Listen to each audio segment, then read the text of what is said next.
Okay, welcome everybody. Big room. So I don't need to tell anybody who has come here today that journalism is in a state of existential crisis. There's not enough time, there's not enough money, there's not enough attention. So what do? We're going to talk today about one path forward, which is radical collaboration. It's a force amplifier. It requires generosity. It requires a lot of trust, and it requires a shared mission. And it's not easy, but it can have great benefits. It can amplify your impact. It can reduce the costs. And it's really worth the effort, as we'll hear today. Am I getting a ton of echo out there, or is it just me? Echo? Echo? Echo? Echo? We got to find that optimal place. Okay, so the panel today brings together people who exemplify and organizations who exemplify three different kinds of collaboration across organizations, with newsrooms and communities, across borders. And we're going to talk about the good, the bad, and the ugly. I also want to give a quick shout out to Jen Brandel, who is advertised as being on this panel, but could not come at the last minute because of a family situation. But she is one of the ultimate collaborators, founder of Hearken, Zebras, and all sorts of things, if you know her. We miss her. But we do have here Sharon Mushavi, who is the CEO of the International Center for Journalists, and as of last year, the co-CEO of ICFJ Plus, or Plus, which is a merger between Code for Africa, Proto, and ICFJ. We might even have a couple of those collaborators in the audience, right there. And so we've created the Plus Hub, which is shared infrastructure, technical and strategic support for journalists and civic information providers around the world. We have Cheryl Phillips from Big Local News at Stanford, which is a data platform that helps newsrooms hold institutions to account, makes it more accessible. Cheryl will have a lot of projects to talk about, but one of the projects last year won the Pulitzer Prize, collaboration among almost a dozen newsrooms, but with the Baltimore Banner writing about the fentanyl crisis in Baltimore. Big impact. And Francisca Skopnic from CLIP, which is the Latin American Center for Investigative Journalism. They do cross-border and cross-continent investigations, provide secure platforms and protection for their journalists. So I'm going to let them tell you all about their work, but first we would like to collaborate with you. And first of all, tell me who here has been involved in a journalistic collaboration? Okay, who's collaboration curious? Okay. We are, if I can get the screen, we have a Slido. And so, it's not playing. Okay. You can take a photo of the QR code. You can go to slido.com and put in the number. And it's just going to ask you what you'd like to hear more about. And so it's multiple choice, but there's also another place to put in your questions. And there will be time for Q&A at the end. But while you're doing that, I'm just going to start with Sharon and let her tell you about the collaboration with Plus. Yeah, so I think you set us up, we're all talking about different kinds of collaboration. So I'm here to talk mostly about organizational collaboration. So as Maggie said, we have a joint venture, which is ICFJ and Proto, which is based in India, and Code for Africa, which is based all over Africa. And in 2024, before last year, just for context, we decided that we had a lot of value in joining forces. So we created Plus. And we really have different value of three of us. ICFJ, 40-year organization, brings a large global network of journalists. Code for Africa is Africa's largest civic tech organization and does tremendous work. And Proto is a systems design studio based out of Delhi and Doha. Both organizations were actually incubated at ICFJ through our night fellowship programs, and they were our two longest lasting fellows, and this is pretty good impact, we think, coming out of those. And the reason we decided to do this, and again, these conversations started in early 2024, late at night in a hotel lobby in Nairobi, so it was an organic conversation, but we really realized, you know, where the future was heading. And, you know, for ICFJ, we're like, this is, you know, we've been around 40 years, but should we be around another 40? What are we doing? What are we here to do? And we really thought long and hard about how we needed to change as an organization. And CFA has amazing technical prowess. Proto and Nasser Ulhadi, who's up here, if you heard me in the last session talking about shared services, everything I said and know is because I've been listening to him talk about it for a decade. And this is hard. I mean, it's, you know, we're good friends. We know each other. There's a lot of trust. We can call, as Justin likes to say, we can call each other on our BS. But it's still not easy. Very different work cultures, very different structures that we're trying to mesh together. And I think it's just indicative, and this is, you know, when 2025 happened, so many people came up to me, journalism support organizations, news organizations, and was like, oh, that was great, we want to merge too. And, you know, it sounds great, but it's not easy. And, you know, we didn't do it under a gun. And so I do know there's a lot of talk about consolidation. I think it's really important, I'll talk more about that. But I'm really excited that we've done it. And I do think it is something that others should be thinking about as well. Great, thank you. Cheryl, tell us about Big Local News. Sure. So I'm Cheryl Phillips, and I teach journalism at Stanford, but I've come from a long history of local news. And so when I came to Stanford, I pitched this idea of Big Local News. But the idea is that we have a data sharing platform and collaborative. So what we do is we try to bring in local data sets, knit them together into national or international data sets. So everything from school enrollment to police stops, you name it, and create a place where other organizations can log into our platform. They can add data to their own projects. They can share the data with other organizations or people. They can make it completely open to everybody who uses the platform. And that's one of the things that we try to do. We have another platform that we call Agenda Watch, where we're scraping local government agendas and minutes across the US. We think that we're building also along with that infrastructure that could be used for other organizations in other places. So it's less about a direct merger and more about how can we plug in with other news organizations and their needs and help them so that they can better work off of their strengths and get the help to fill the gaps. The fentanyl project that you mentioned is an example of that, where we support and mentor the New York Times Investigative Reporting Fellows. It's interesting you mentioned the PLUS program, because our program where organizations can, financially be a part of our sustainability, we call it Data Plus. And we give extra streams of information from everything from federal contract terminations to audits and all kinds of things as news detection alerts. But the fentanyl project was the New York Times Investigative Reporting Fellow at the Baltimore Banner, and then we looked at how fentanyl overdoses were happening among one cohort of black men, older black men, kind of across their entire adult lives. That same age group had been dying at higher rates in specific places.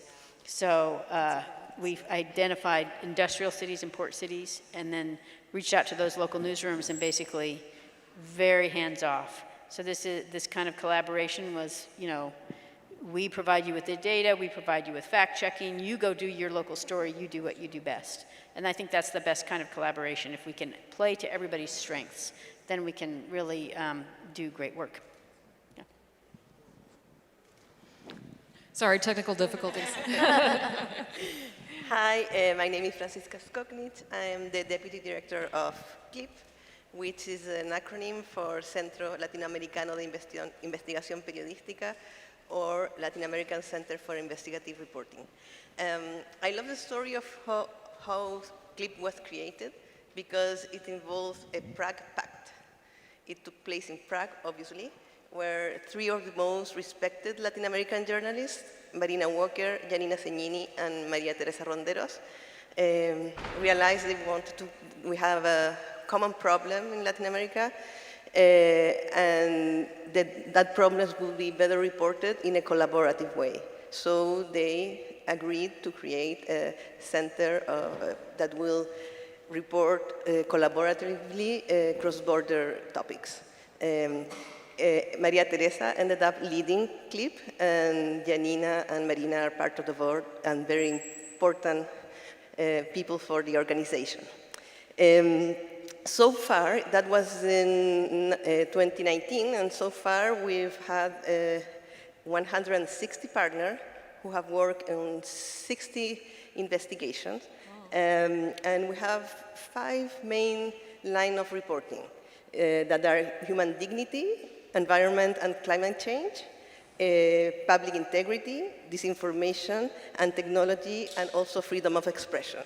That includes a wide range of possible topics. For example, recently we have had projects about the cost of energy transitions, the hidden power of big tech, migration, and influence operations during elections, for example. At CLIP, we practice radical collaboration every day because it's part of our DNA. All we do is collaboration. And each project we invite the partners that are better fit for each project. We don't have like a stable set of partners. We choose people that are willing to give up competitions and to work together for a same goal. Also for us, radical collaboration involves to create an environment, a level field, where no members of the project is left behind. The work of CLIP is not only to coordinate the project, but also to ensure that every member of the team has the conditions to participate. We are from a very unequal region, so some of them need help, sometimes small financial help. We give editorial support and also provide safety training, so everybody is in the same page to work in every project. I joined CLIP recently, but I've worked with them for the last couple of years in different projects. And one thing that surprised me when I started collaborating with them is you feel seen as part of projects that are not that big, and it really makes a difference for each participant. We have an editorial process that makes every work to shine, and even though each outlet keep their editorial freedom of decision of what to publish and how to publish, the editorial team at CLIP makes suggestions that make each story better and part of the whole.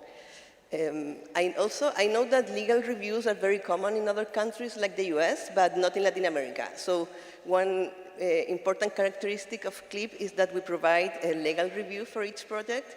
And at least for me, it was very surprising to see that it was not a constraint, but it really improved each of the work. And for small organizations, it's really, really a relief to have all of work bulletproof, you know?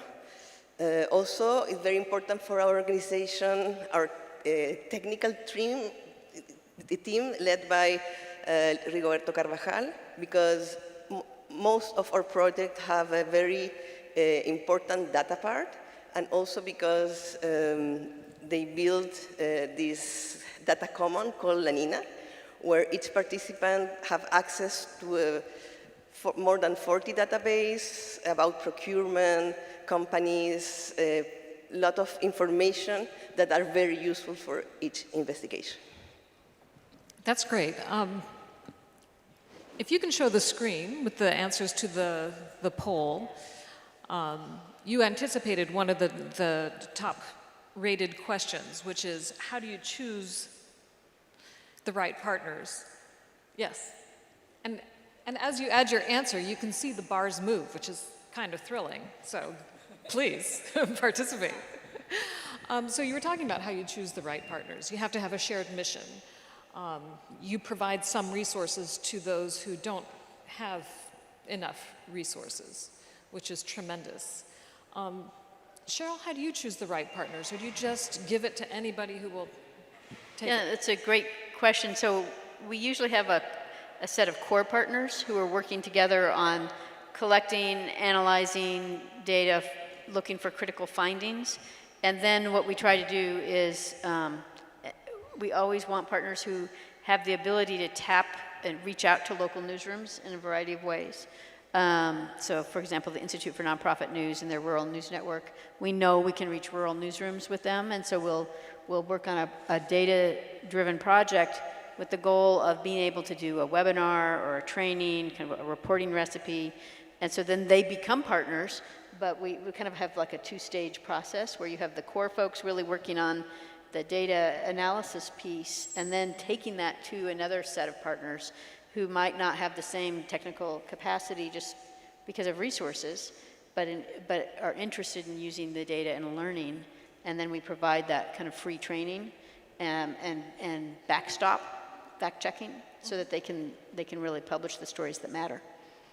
I just want to add one thing to that. I was on a panel here a little while ago about shared services, and two different people came up to me, and it was super interesting, sort of different approaches to collaboration. One was an outlet in Central America that is partnering with other feminist news sites, and they are want to pool their resources. And these people had known each other, they'd again built up trust over years, and everybody was hit with funding challenges last year, and they realized they could be stronger together. And so that, again, grew up organically out of relationships that they've had, which is why things like these, that you're talking about too, are hugely important, not just for the project, but for future collaborations, future ways of working together. And the other person who came up to me, I won't mention the country, this is the less nice story, but it's a country, it's under challenges, under threats, there's lots of small outlets there, it's one of our many sliding democracies. And they're like, well, what should we do, Inspire? And I was like, well, have you thought about trying to merge? You're all dealing with it. And like, no, we can't. Nobody will talk to each other. You won't reveal this because then the other person knows it. And if that's how we approach sort of the whole spirit of collaboration, then as an industry, we're doomed. Sorry. I do think setting the ground rules is really important. So like, one of the things that we do is we are really clear. All the partners will get in a Zoom call or whatever, some kind of video chat call. We're like, here's what we're doing, this, and this. Here's what we need you to do. This is what we would expect. But it's not, one of the things that has stuck out to me is like, we are not trying to tell a local news organization what their story should be. We're trying to help them. We're trying to lower the cost of doing accountability journalism. That is what we're trying to do. And if we can do that, then we have succeeded.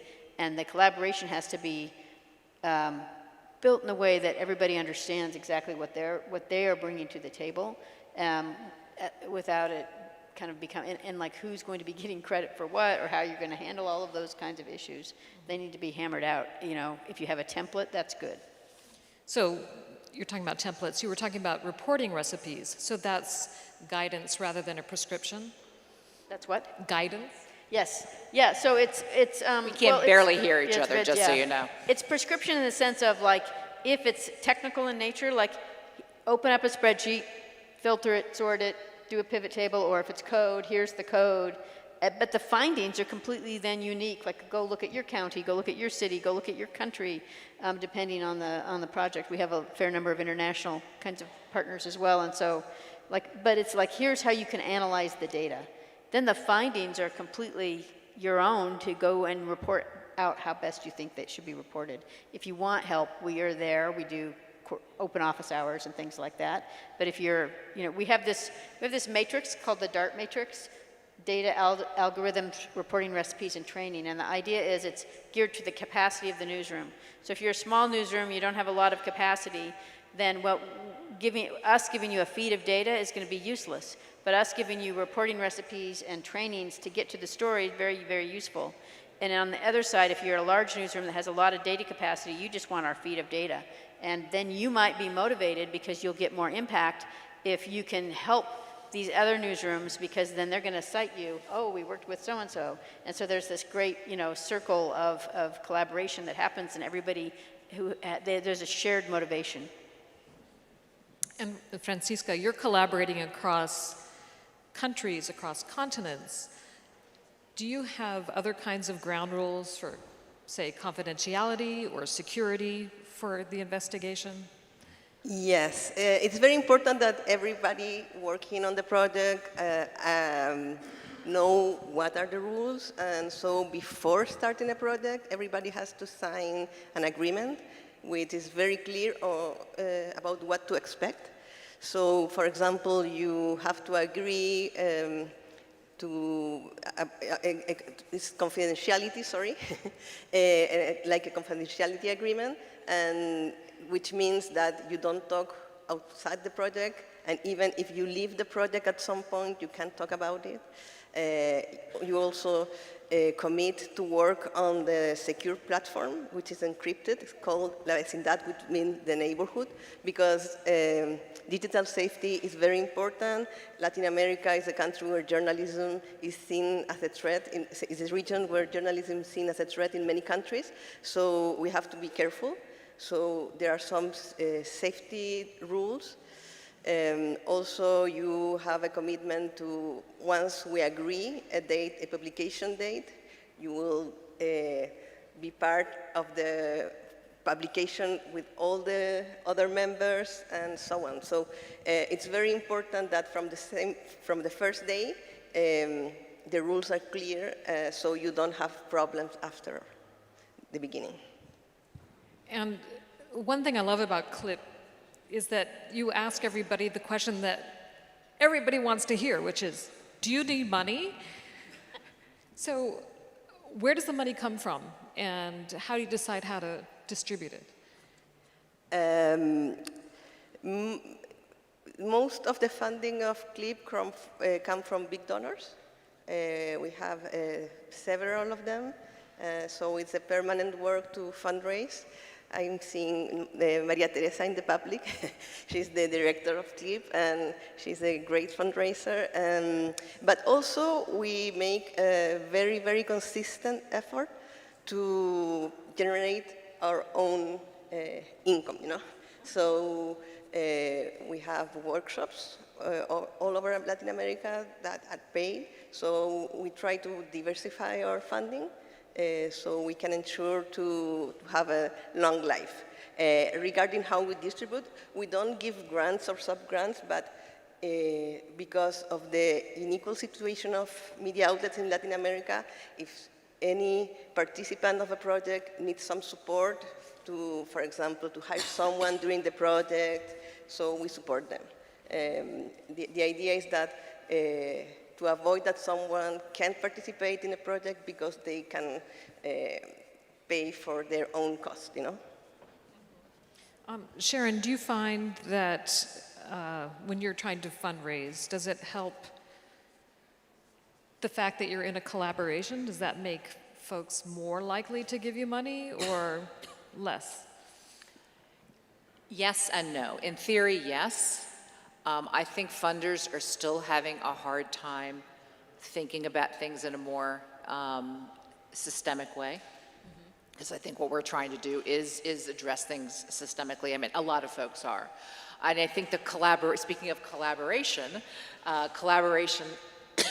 sorry, excuse me, among donors, who will be the first to tell you are 30 donors in the room, they find it really hard.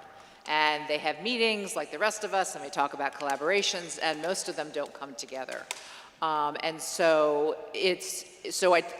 people like this, but I think we're all still grappling with this ecosystem has changed dramatically. How do we do things differently than we've done before? So everyone's super interested. I mean, my calls get returned a lot more, frankly, but doesn't make it an easy fundraising path. Thank Can I add a point to that? Yeah, please. I actually think there's a lot of potential for collaboration beyond the story, but on the kind of underlying data that we collect and use for the story. And I think newsrooms are sitting on a really important resource when we think about. I think about, like, you know, you go out and you report a story, you might interview 10 people, and you get 3 of them end up in your short article or whatever, or 4 of them, and then you have 6 others who've agreed to talk on the record, you have their information, and what do? We like light a match and burn that notebook up at the end of the day. And instead, if we put all of that into a shared repository with appropriate credit, with appropriate attribution, appropriate, oh, you can only use it for this or that, we'd have a really valuable resource. And not only would we have a resource that we could share that would lower the cost of doing our reporting, both whether it's data or interviews or whatever it is, we would have a resource that we could actually build sustainable revenue off of as well. Yeah, I absolutely agree with that. And there's, I mean, look, the New York Times cooking app, I mean, that was basically built on their archives to start. And like, oh, wow, we have a product that people are now paying a lot of money for. So I completely There are all agree. kinds of regional cooking recipes. There's all kinds of There's all kinds of resources stuff. that local newsrooms have that we are not leveraging, and we could leverage in new ways if we collaborated. Yeah, and I think the data thing is a great point, especially in the age of AI, as we're all trying to figure out how do you monetize. There is reams of information that news organizations are sitting on. Wow, whole new revenue stream, AI. Or not. Or not. Another panel. Right. I mean, New York Times has very consciously built a wall around their content and their archives. But like you're saying, there's a lot of stuff left on the cutting room floor that can be reimagined, redistributed. So the second most asked question is, what are some unexpected successes? And I would just add the flip side to that. What are some unexpected failures or challenges, like something you would never do again, or something that surprised you that worked really well? Francis? So challenges, it's very success. I guess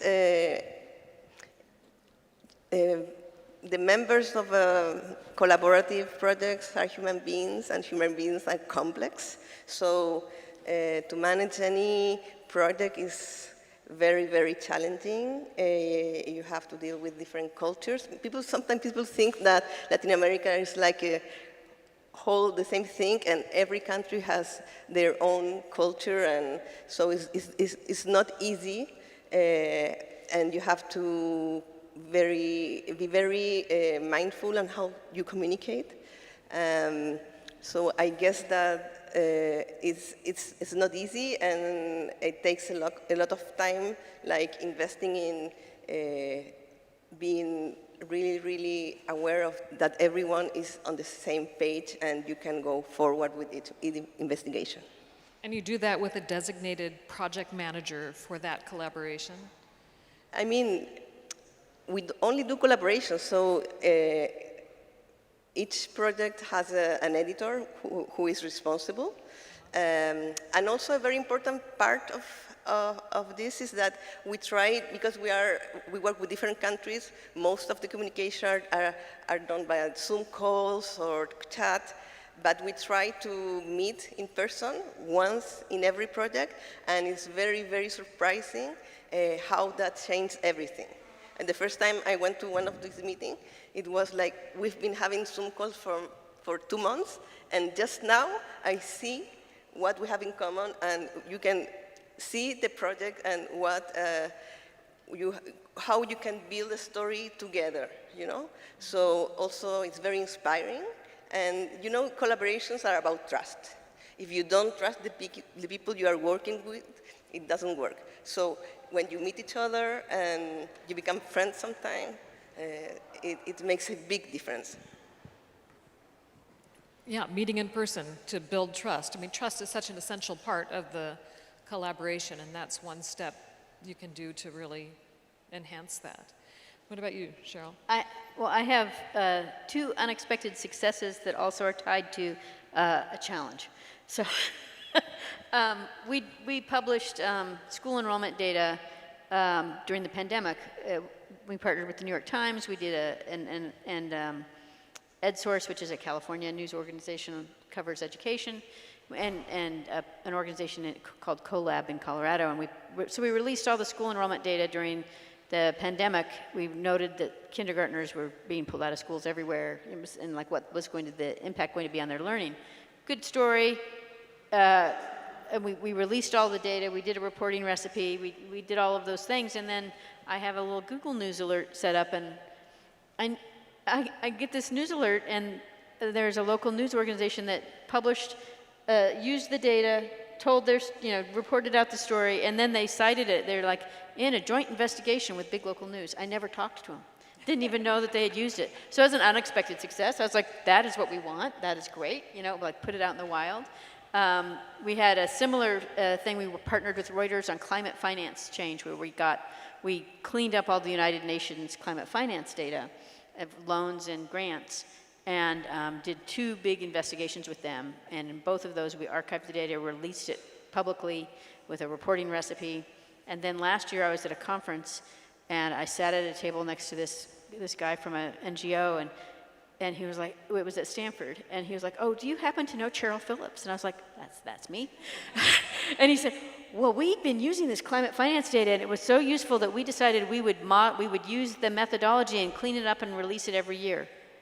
And I was like, wow, because we only had done it the one time. And it was like, thank you. So we put it out in the wild. Somebody followed that methodology and said, well, we're going to keep doing that. We're going to keep this going forward, which is great. So the related challenge is that, how do you track this? And it's really important for funders. They want to know how successful you're being. And so your designated collaborators, but how do you track where it goes in the wild? And I think that's a challenge. Super, super hard, yeah. What about you? Let's see. Unexpected successes. I would say getting as far as we have is an unexpected success. Take off. It is, I think these successes are, it's the small wins, to be honest. I think it's successes whenever we get off track that we get back on it, because that's going to happen. You can have your project plan and all of these things, but you're not going to stay there. And so the ability, I think, that goes back to the trust is when things do go off the rails, the unexpected success is that you're able to sort of talk through it and figure out, okay, here's what we do, how do we do it? So I think it is not always something those are great and so specific, and I'm envious, but I think it is figuring out that it is a long path. And so that would be my thought. How do you Talk to me in a year. Yes. How do you manage the different tools that the different partners use? How do you manage the different cultural contexts and the time zones? Again, this is where everybody comes in differently. This was the strong suit of Code for Africa and Proto both on the tools, helped us better systems and being able to do things that we used to have to sort of, hire somebody or contract, having this deep expertise in-house. So the tools, as while difficult, as we all know, migrating and things have their problems, but figuring out what we want to do has not been. But I'd say, and it's like any project, I'd say the communication differences. The time zones are actually not as a big an issue as it's forced us to be more written communications, which some of us are better at than others.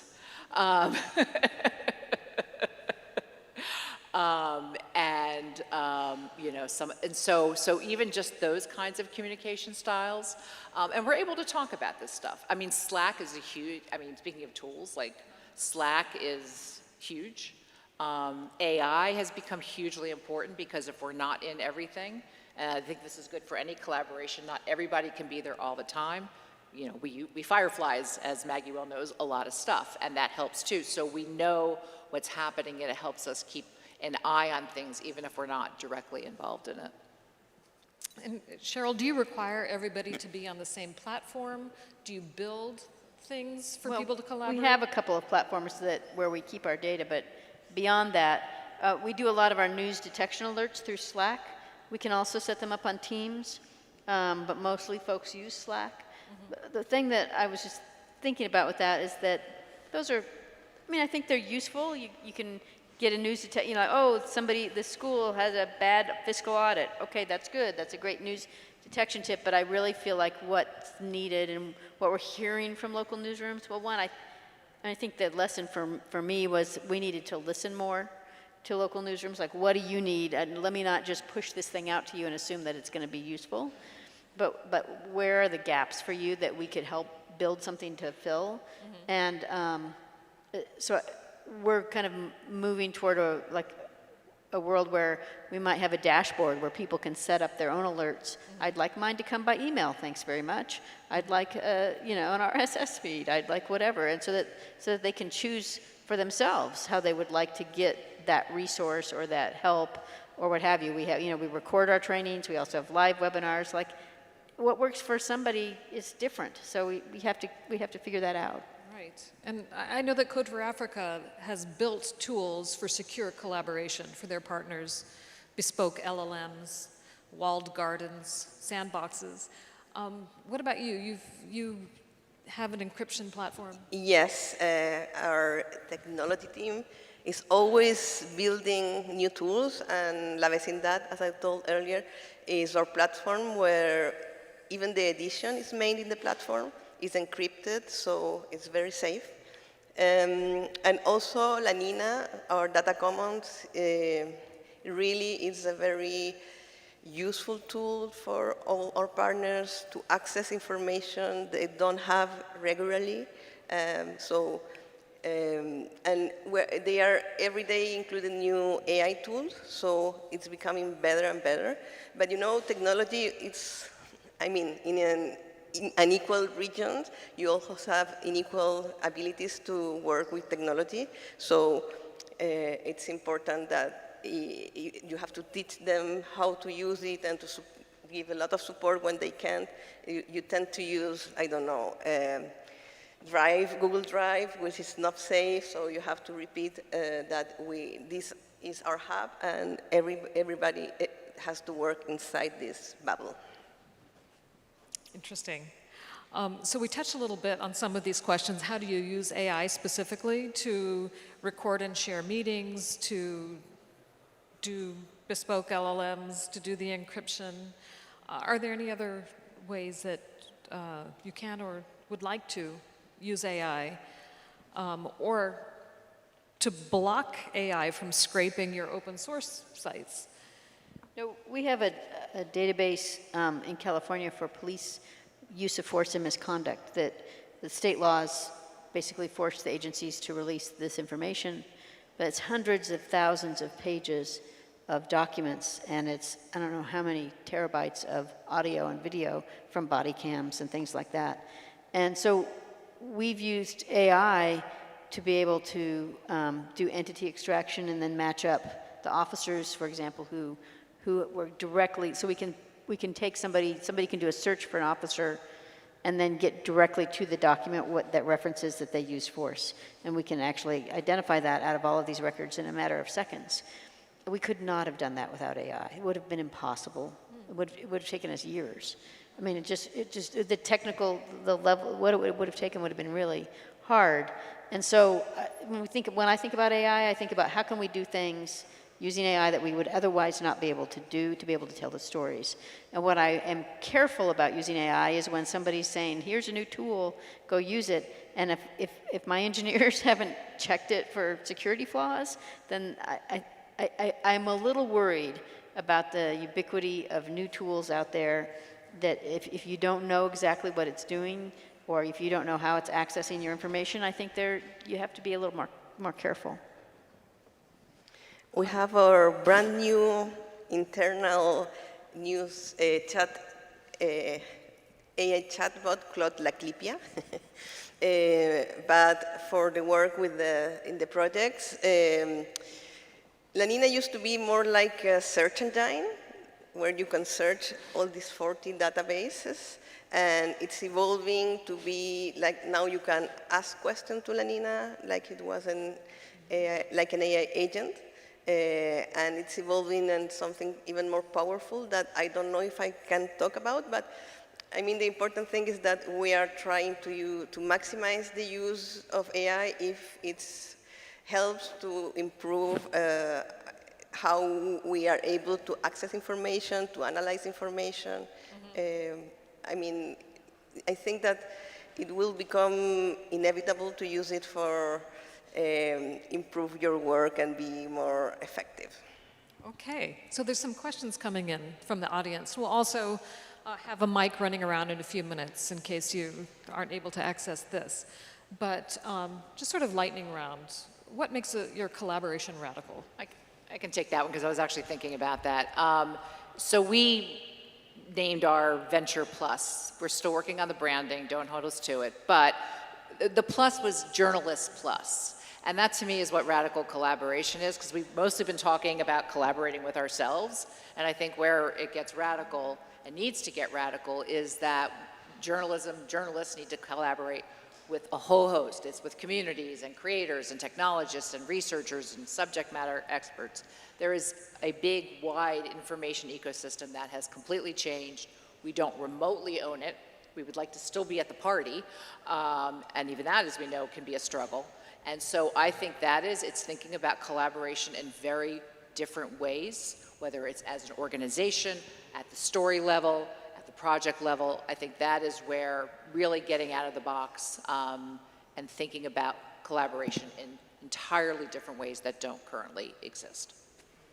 100%. I mean, we try to collaborate across, you know, I don't know what the word is, but societies, I guess, like not just the journalism society, but like the local community, and like, tell us what you need so that you can better know what's happening with, let's say, policing or whatever it is. We bring in academic experts and like get them to come to our webinars so that they can be like, you need a national expert, get your quote right now. And so that and they like it because then they're feeling like the academic research they're doing has more impact. And it goes way beyond that. The NGO who used the data, like, how can I should have known about that. I should have known that they were there. I didn't, because I wasn't going outside of journalism. And that's what we all need to do. We need to figure out how we can collaborate in so many different ways. Yeah, multi-dimensional collaboration. That's really interesting. I missed the question, sorry. The echo here is impossible. Can you repeat it? What makes your collaboration radical? Oh, I mean, when you join a project led by CLIP, you have to agree to share every finding. You know, when you work in a long-term investigation, it's not like you found something and you publish. You have a lot of findings. And at the end, what makes the final projects is a sum of small findings from different members, and the only way this works is that everybody is on the same page, sharing. And as I said before, also to make sure that everybody is able to collaborate, and so to create the conditions. That is very, very important. Can I add one more thing? Yes, please. I feel like one of the things that happens with all of us, and probably a lot of you in the audience, is you have to go out and you're fundraising, you might be at a nonprofit, and you're trying to figure out, oh, how can I get the support for the thing that I want to build? And I really feel like jointly fundraising for a collaborative effort or platform or shared infrastructure or story or whatever it is, but figuring out your other partners, community partners, academic partners, journalism partners, and then going together to a funder is a much more powerful way to think about collaboration. And I feel like that's where we need to be. And you know, there is maybe an intended consequence of regional collaborations. Once you start collaborating with other outlets or with other people, you start to collaborate even if when you're not part of a project. Because this is about trust.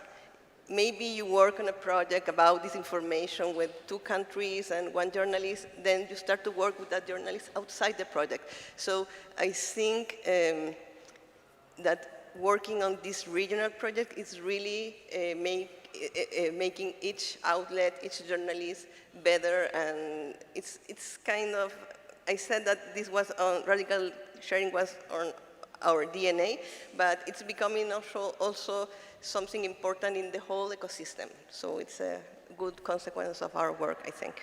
Okay, one more question from the board, and then we'll get ready to ask your questions with the mics. So are your collaborations, do they have a limited time? Are they project by project? Do you keep going back to the same partners for different projects, or is this like a long-term marriage? We have different partners in each project. That's why we have 160. So we invite the most, the ones that fit most on each subject. Sometimes we invite people or outlets from other regions because we need something they know or they are better. So each project is a whole world, and sometimes we repeat, we work with the same outlets many times, but each project is a unit. Do you want to answer that? I think we go back to the well a lot of times, like we've done a lot of, once you build up some capacity in a particular area, like schools, then we know, oh, we can get this kind of data or that kind of data, and we try to then branch out the collaborations to other folks who might be interested for each piece of it, so that you kind of get a little bit of domain knowledge, I think, but you know, I have a hard problem saying no, so we also keep extending, but there's that's a whole other issue. Sounds like a marriage issue. I can just quickly answer. Yeah, so we're hoping that this sticks on the broader sense, and you know, coming into a commitment like this, you're making a long-term commitment. But I think in terms of the work that we do, so you mentioned the Plus Hub, which is shared services, kind of the last mile implementation when you're trying to do something. So many people fall off a cliff when they actually have to go and do the technical work. But what you're seeing there is we've also, you know, over the years as organizations, you know, you want to keep bringing in new people, but you also want to be building collaborators up. So you see, you know, if they've started here and they've moved to here, and whether it's with your organization or some other, you want to sort of be trying to help people through a pipeline. So I think of collaboration in that kind of way too. You continue to collaborate, to continue to help to try to strengthen different actors. I should just turn my computer off. Let's take some questions from the audience. Who's got a question? Right here in the cap.